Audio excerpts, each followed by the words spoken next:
Officiellement, le courant démocratique a renoncé définitivement à participer à la formation du prochain gouvernement. Plus tôt dans la même journée, c'est le mouvement du peuple qui a également abandonné toute discussion.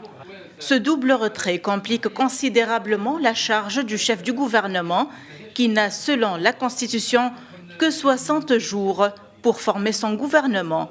À noter que le premier délai constitutionnel d'un mois accordé à Habib El-Jamli expire ce samedi, 14 décembre 2019.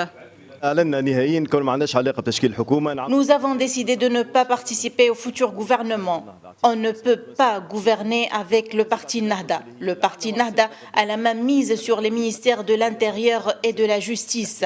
Les perceptions et les objectifs du mouvement Nahda sont soumis à ses propres intérêts.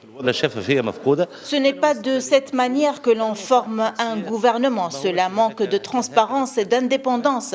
Il faut qu'il y ait tout d'abord un programme bien déterminé qui comprenne un modèle économique et social.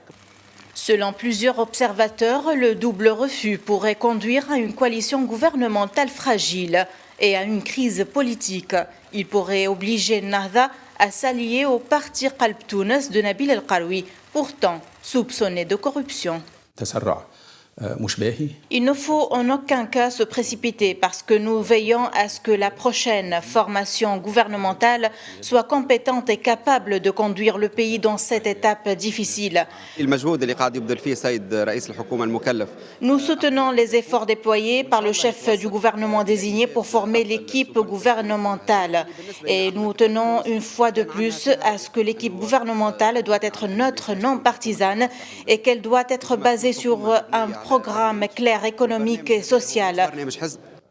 Depuis le début des consultations, il y a un mois, 4 grands partis ont annoncé leur refus d'être parmi l'équipe gouvernementale de Habib El-Jamli, ce qui contribuera certainement à un changement total de la scène politique en Tunisie, qui connaîtra pour la première fois dans l'histoire de son Parlement une opposition plus forte que la coalition au pouvoir prévue.